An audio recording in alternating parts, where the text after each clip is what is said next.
उमेदवाराचा शेवट घेतात मी बोलतो. नमस्कार, केबी मराठी न्यूजमध्ये आपलं सर्वांचं स्वागत आहे. आज आलेलो आपण धोलेगाव येथे बोरसर गटाचे अपक्ष उमेदवार श्री अजय पाटील काकडे यांनी जो जिल्हा परिषदेसाठी फॉर्म भरलेला आहे, त्याबद्दल त्यांनी जिल्हा परिषदबद्दल त्यांची निवडणुकीविषयी काय प्रतिक्रिया आहे हे आपण जाणून घ्यावं. अजय पाटील नमस्कार. नमस्कार. आपण जिल्हा परिषद बोरसर गटातून उभे आहात, तर आपण कोणत्या आधारे आपण या जिल्हा परिषद उभा आहात? आपण केलेले कार्य त्याबद्दल थोडक्यात सांगा. पहिली गोष्ट, सर्वप्रथम सर्व बोरसर गटातील सर्व मतदार बंधू आणि भगिनींना माझा सप्रेम जय महाराष्ट्र आणि नमस्कार. मी या आधारावर निवडणूक लढवत आहे की जनता या ठिकाणी 100% माझ्या पाठीशी उभा आहे. मी भूमिपुत्र आहे, सर्वसामान्य कुटुंबातला आहे. एक समाजात माझं नाव आहे आणि समाजसेवा ही करणं माझी ओळख म्हणून या आधारावर मी या ठिकाणी बोरसर गटातून निवडणूक लढवण्याचा निर्णय या ठिकाणी घेतलेला आहे. आता पण आपण जे कामं केलेले ज्या ग्रामपंचायतच्या मार्फत किंवा आपण जे सोशल काम करतात त्या कामाबद्दल आपण या ठिकाणी आपण सर्वप्रथम सर्वच महापुरुषांच्या जयंत्या असतील त्या आपण त्या ठिकाणी मोठ्या प्रमाणात साजरी केलेल्या आहे. त्यानंतर रस्त्याविषयी असेल, लाईटच्या विषयी काही प्रश्न असतील शेतकऱ्यांचे, तहसीलदार असेल त्यांच्याकडे जाऊन त्या ठिकाणी प्रश्न आपण त्या ठिकाणी मार्गी लावण्याचं काम या ठिकाणी केलेलं आहे. आणि त्यानंतर कोणाच्या दुःखात सुखात आपण त्या ठिकाणी नेहमी सहभागी असतो. त्या आधारावर आपण त्या ठिकाणी निवडणूक लढवत आहे आणि ग्रामपंचायत मार्फत आपण अनेक ज्या ठिकाणी जे गरजू लाभार्थी असतील त्यांचेही त्या ठिकाणी आपण चांगल्या पद्धतीचं काम हे आपल्या काळात आपण त्या ठिकाणी केलेलं आहे. त्या आधारावर आपण या ठिकाणी जिल्हा परिषदचं पाऊल त्या ठिकाणी घेतलेलं. आज आपण जनसंवाद मेळावा घेतलेला आहे. खूप प्रमाणात आपल्या पाठीशी जनता उभी आहे. त्या जनतेसाठी आपण या मतदारसंघात काय कराल? या जनतेसाठी मी एवढंच करेन, कोणाच्या दुःखात असेल, कोणाच्या सुखात असेल, रस्त्याचा विषय असेल, युवकांच्या बेरोजगारीचा विषय असेल, त्यानंतर पाण्याचा विषय असेल, या सर्वच योजना आपण त्या ठिकाणी, मग श्रावणबाळ असेल, निराधार योजना असेल, अशा अनेक योजना या ठिकाणी आपण त्या ठिकाणी अंमलात आणण्याचा प्रयत्न, सर्वसामान्यांना त्या ठिकाणी कसं त्या ठिकाणी योजना त्यांच्या घरापर्यंत पोहोचल हा आपण या ठिकाणी निर्धार पहिल्या याच्यात घेतलेला आहे. आणि नंतरचा विषय असेल तो आपल्या विनायक सहकारी कारखान्याचा विषय असेल तो सुद्धा आपण त्या ठिकाणी चालू करण्याचा प्रयत्न हा आपण येणाऱ्या काळात घेणार आहे. आणि त्यानंतर युवकांच्या हाताला काम कसं भेटेल याचंही आपण निश्चित येणाऱ्या काळात एखादं फाउंडेशनच्या स्वरूपात आपण त्या ठिकाणी काहीतरी युवकांच्या हाताला काम भेटेल असं आपण त्या ठिकाणी एखादी फाउंडेशन उभा करून त्यांना रोजगार भेटेल असं काम आपण त्या ठिकाणी करणार आहे. अजय पाटील, आपण खूप दिवसापासून एक समाजसेवेचं काम करतात, तर आपल्याला एखाद्या पक्षाकडून आपण तिकिटाची मागणी केली होती? मी माझ्या राष्ट्रवादी शरदचंद्रजी पवार पक्षाकडून सुद्धा मी त्या ठिकाणी मागणी केली होती. त्यानंतर राष्ट्रीय भारत काँग्रेस या पक्षाकडून देखील मी त्या ठिकाणी उमेदवारी मागितली होती. त्यानंतर त्या उमेदवारी मागितल्यानंतर त्यांनी मला अगदी म्हणजे 20 मिनिटं अगोदर मला त्यांनी सांगितलं की AB फॉर्म तुम्हाला आम्ही द्यायला तयार आहे. पण त्या टायमिंगमध्ये त्या ठिकाणी माझ्याकडून पॉसिबल न झाल्यानं मी अपक्ष त्या ठिकाणी फॉर्म हा ठेवलेला होता. पण त्या AB फॉर्म मला दोन्ही पक्षांना त्या ठिकाणी दिला होता. पण मग तो न जोडता मी जनतेच्या भरोश्यावर या ठिकाणी निवडणूक लढवतोय आणि जनता ही माझी मायबाप आहे. त्यामुळे मी त्या ठिकाणी AB फॉर्म जोडण्याचं ठरवलं की नाही, जे आपण जर AB फॉर्म जोडला तर आपल्याला जनता स्वीकारणार नाही. कारण की जनतेला अनेक पक्षांचा राग रोष या ठिकाणी निर्माण माझ्या मतदारसंघात आहे. आणि तो असताना या विशेष म्हणजे जो भूमिपुत्र हा विषय या बोरसर गटामधून चालू आहे, तर तो नक्कीच या ठिकाणी सर्व मतदार बंधू आणि भगिनी या ठिकाणी त्यांना त्या मशीनद्वारे त्यांना राग हा व्यक्त केल्याशिवाय राहणार नाही ही नक्की भूमिका या ठिकाणी स्वीकारेल. अजय पाटील, आपल्याला जनतेचा सपोर्ट पाहता आत्ताच काही कार्यकर्त्यांनी तुम्हाला 11,000 रुपयाची वर्गणी करून तुम्ही निवडणूक लढवा म्हणून एक प्रेरणा दिलेली आहे, त्याबद्दल आपण काय? तर आता आमचे बाबुळगाव खुर्द येथील माझे सर्व सहकारी शिवस्वराज्य प्रतिष्ठानच्या वतीनं मला त्या ठिकाणी 11,000 रुपयाचं या ठिकाणी बक्षीस म्हणजे जे काही खर्च लागेल त्या खर्चात प्लस म्हणून या ठिकाणी त्यांनी मला त्या ठिकाणी 11,000 रुपयाची देणगी या ठिकाणी दिलेली आहे. असेच अनेक गावात मी जात असताना म्हाताऱ्या वयोवृद्ध माणसं असतील, कोणी 100 देतं, कोणी 500 देतं, असे लोक मला अनेक या ठिकाणी बघायला मिळतात. पण त्या ठिकाणी त्यांचं जे प्रेम हे अनेक पूर्ण 29 गावात मी जर दौरा करतो, तुम्हाला कोणी 10 रुपये, कोणी 20 असे हे लोकांनी वर्गणी करून या ठिकाणी ठरवलेलं आहे, की या मतदारसंघात अपक्ष उमेदवार म्हणून या ठिकाणी निवडून दाखवायचं आहे आणि बोरसर गटाला या ठिकाणी इतिहास या ठिकाणी घडवायचा आहे. त्यामुळं असं सर्वच माझ्याकडं होऊन म्हणजे स्वतःहून या ठिकाणी येत आहे आणि ते जे काही त्यांच्या म्हणजे ज्यांना ज्यांना जे जे पॉसिबल होईल ते पॉसिबल करून ते आपल्याला मदत करण्याचा प्रयत्न या ठिकाणी युवक सुद्धा आपल्याकडं तेवढ्याच ताकदीने या ठिकाणी आपल्या 29 गावात पूर्ण बूथ कॅप्चर करण्यासाठी आपल्या सोबत आहेत. अजय पाटील, काही शेतकऱ्यांचे छोटे छोटे प्रश्न असतात, शेतकरी डायरेक्ट मोठ्या अधिकाऱ्याकडनं जातात किंवा आमदार खासदाराकडनं जातात. सुरुवातीला तो पंचायत सदस्य किंवा जिल्हा परिषद सदस्याकडे जातो, तर त्यांची काही अडी अडचणी असतात, ते छोट्या मोठ्या विहिरी असतात, घरकुल असतात किंवा अंतर्गत रस्त्यात पाणी समस्या असते, तर त्याबद्दल पद्धत आपण पहिले जिल्हा परिषद सदस्य झाल्यानंतर जनतेनं निवडणूक हातात घेतलेली आहे. जिल्हा परिषदेत जर मी पहिल्यांदा गेलो तर मी पहिल्या वेळेस या ठिकाणी प्रत्येक गावात प्रत्येक ज्या ज्या डिपार्टमेंटचा अधिकारी असेल, तो मग तहसील असेल, तो BDO असेल, पंचायत समिती असेल, या पूर्ण टोटल अधिकाऱ्यांच्या प्रत्येक गावात प्रत्येक त्या ठिकाणी मीटिंग त्या ठिकाणी लावणार आणि जनतेसमोर त्यांचे प्रश्न त्या ठिकाणी मार्गी लावण्याचा प्रयत्न आपण त्या ठिकाणी करणार. कारण की जनतेला तिथं जाण्याचं शक्य नाही. जी गरीब गोरगरीब जनता आहे ती त्या ठिकाणी जाऊ नाही शकत का? आपण त्या ठिकाणी प्रत्येक सर्कल मधील प्रत्येक 29 गाव असतील किंवा वैजापूर तालुक्यातील जितकं माझ्याकडून पॉसिबल होईल त्या ठिकाणी आपण प्रत्येक गावात जाणार, त्या ठिकाणी त्यांचे कॅम्प लावणार आणि कोणाच्या काय समस्या आहे या त्या ठिकाणी आपण तात्काळ सोडवण्याचं काम आपण हे घेणार आहे. निश्चितच अजय पाटील, अजून काही अडी अडचणी जातात शेतकऱ्यांच्या किंवा काही अनुदानाच्या बाबतीत असतील किंवा काही छोटे मोठे काम जातात, त्याबद्दल आपण छोट्या मोठ्या कामासाठी मी रात्रंदिवस त्या ठिकाणी 24 तास त्या ठिकाणी त्यांच्या सेवेत उभा राहील. त्यांनी मला अर्ध्या रात्री जरी सांगितलं तर मी त्या ठिकाणी काम करायला तयार आहे. आणि जे शेतकऱ्यांचे विषय असतील, शेतकऱ्यांच्या पाण्याचा प्रश्न असेल, लाईटचा प्रश्न असेल, तो आपण त्या ठिकाणी 100% शेतकऱ्यांच्या विषयावर आपण त्या ठिकाणी ठाम राहणार आहे. मग ते आंदोलन करण्याची वेळ जरी आली तर त्या ठिकाणी शेतकऱ्यांसाठी आपण अधिकाऱ्याला सुद्धा त्याची जागा त्या ठिकाणी दाखवल्याशिवाय राहणार नाही, हे मी तुम्हाला शब्द देतो. झोलेगाव हायवे पासून आपल्या गावापर्यंत रोड आहे, तो खूपच खराब झाला होता. आपण त्याबद्दल काही तर आपल्या संभाजीनगर ते शूरबंगला या रस्त्याचं सुद्धा या ठिकाणी आत्ताच झालेल्या 1 वर्षानंतर त्या रस्त्यावर खूप गड्डे झाले होते. अनेक त्या ठिकाणी माझ्या मतदारसंघातील लोकांच्या म्हणजे ॲक्सिडेंट या ठिकाणी वाढले होते. तर आपण बघू शकता, आपण त्यांना एक फोन माझं सोशल मीडियावर अकाउंट आहे, त्या अकाउंटवर जाऊन प्रत्यक्षात त्यांनी चेक करावं. मी अधिकाऱ्याला त्या ठिकाणी जो एक्झिक्युटिव्ह इंजिनियर असेल त्या एक्झिक्युटिव्ह इंजिनियरला मी त्या ठिकाणी झापून त्याच्याकडून परत एकदा ते गड्डे त्याचा लेअर त्या ठिकाणी करून घेतलेला आहे.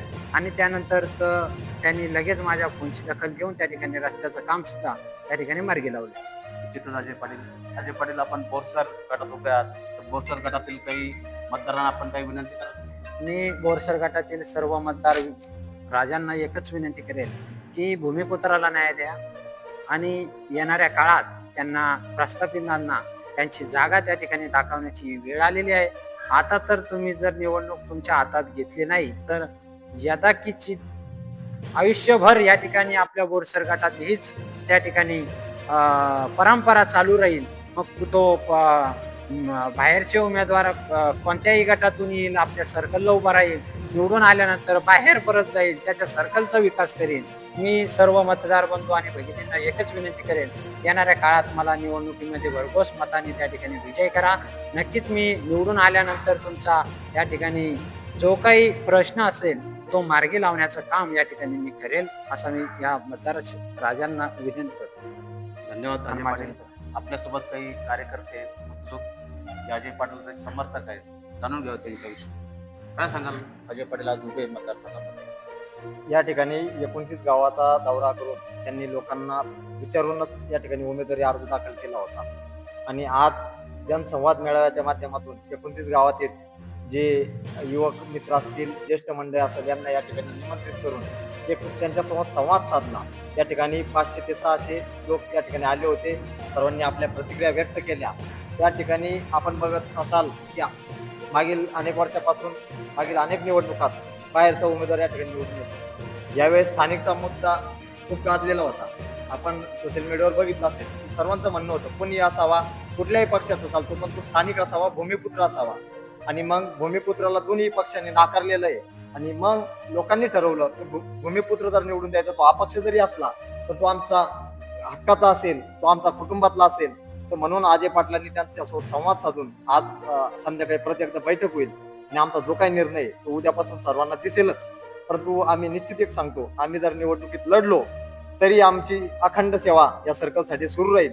आणि माघारही घेतली तर आम्हाला जी 500-600 लोकांनी कुठलाही 1 रुपया न देता, आज नेत्याच्या गाडीत लोक बसायला तयार नाही, हॉटेलवर यायला तयार नाही, आमच्याकडे 500 लोक निस्वार्थ भावनेने त्यांचं पेट्रोल खर्चून दिवस त्यांचा आज महत्वाचं 26 जानेवारी अनेक कार्यक्रम प्रत्येका मागे होते, काही सरपंच मंडळी होती, ग्रामसभा होत्या, तरी त्यांनी वेळेचं भान ठेवून त्यांचे कार्यक्रम आटोपते घेऊन आमच्या कार्यक्रमाला आवर्जून उपस्थित लावली. त्याबद्दल त्यांचे आम्ही आभार मानतो. हेच प्रेम आम्ही सदैव जपत राहू. त्यांनी आम्हाला जे प्रेम दिलं, आम्ही निवडणुकीत असो अथवा नसो, आम्ही त्यांच्यासोबत सदैव आहे, ते पण आमच्यासोबत सदैव. हा मेसेज आम्हाला जो द्यायचा होता की आजही पैशावर सर्वजण विकल्या जात नाही आणि तुम्ही सर्वांची बोली लावू शकत नाही. जे आले होते 500 लोक, ते निष्ठावान मावळे होते आणि त्यांनी जर ठरवलं तर बोरसर गटात निश्चित भूमिपुत्राचाच झेंडा फडकेल. आपल्यासोबत काही बौद्ध धम्म परिषदेचे सदस्य आहेत, जाणून घेऊया. त्यांनी अजय पाटलाच्या कार्यक्रमाला माध्यमातून आलेलं आहे, त्यांचे काहीतरी काम चांगलं आहे म्हणून त्यांनी अजय पाटलाला इथं सपोर्ट म्हणून ते इथं आलेले आहे. आपल्याकडे जाणून घ्यावं त्यांच्याबद्दल. सर, तुमचं नाव? सर्वांना, माझं नाव बाळासाहेब वाघमारे, मी छत्रपती संभाजी मी जागतिक धम्म परिषदेच्या कोर कमिटीवर आहे. या ठिकाणी आज माझा येण्याचा उद्देश प्रांजळ आहे, कारण अजयदादा काकडे पाटील हे निस्वार्थपणे समाजाची सेवा करण्यासाठी रणांगणात उतरलेले आहेत. त्यांची सेवा मी पाहिलेली आहे. मी संभाजीनगरवरून येत असताना 1-2 ॲक्सिडेंट ज्यावेळेस पाहिले त्यावेळेस मी हा मुद्दा त्यांच्याकडे उपस्थित केला की अजयदादा, जाता येता लोकांना खूप त्रास होतो आणि हे खड्डे बुजवण्याचं जर काम तुम्ही केलं तर खूप मोठं काम होईल, लोकांचे ॲक्सिडेंट होण्यापासून ते वाचतील आणि त्यांचा खर्च पण वाचेल. दुसरी गोष्ट, त्यांनी ते काम मनावर घेतलं आणि त्यांचे ज्यावेळेस मी विचार ऐकले तर मी सुद्धा भारावून गेलो की त्यांना या ठिकाणच्या युवकांना, या ठिकाणच्या म्हणजे या बोरसर परिसरातील युवकांसाठी कुणीही काम केलेलं नाही.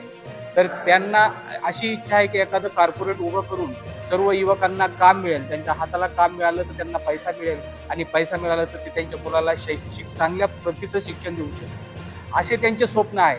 शेतकऱ्यांसाठी त्यांचा एक स्वप्न आहे की एवढी मोठी या परिसरातून नदी वाहते, त्या नदीवरती थोडासा प्रोजेक्ट जर त्यांनी सरकारकडनं उभा केला तर शेतीच्या पाण्याची व्यवस्था पण पूर्ण होईल आणि शेतकरी एकदम सधन होईल.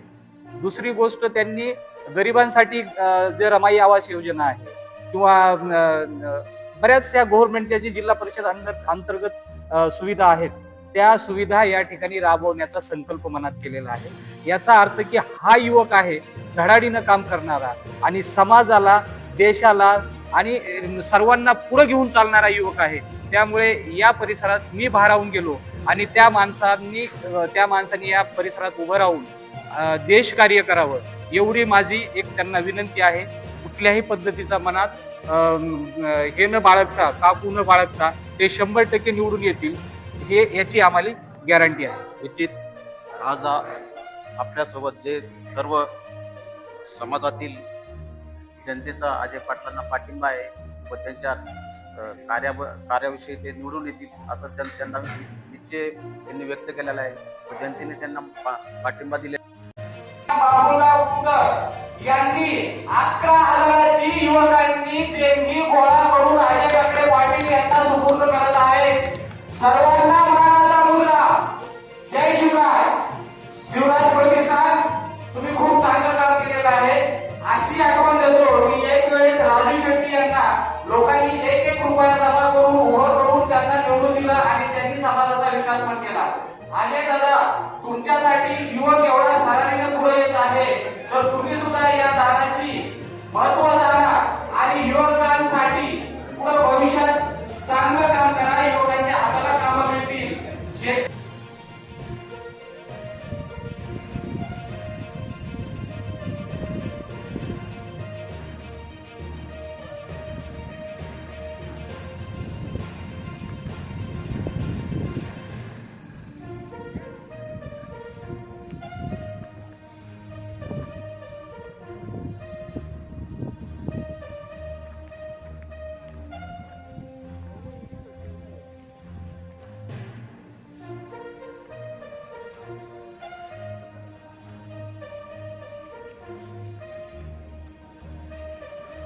लाईव्ह आम्हाला दाखवायचं.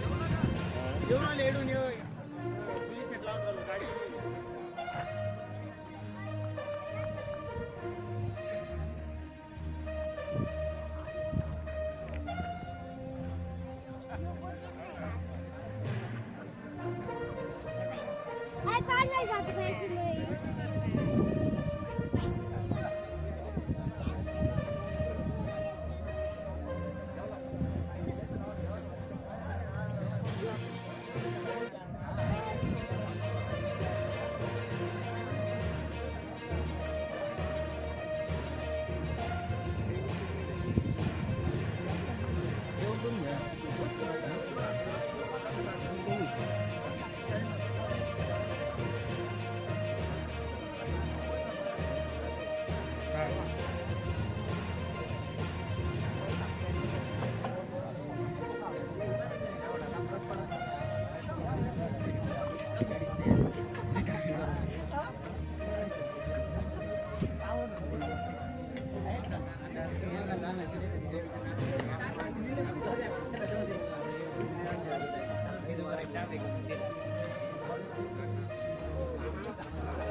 चला ना.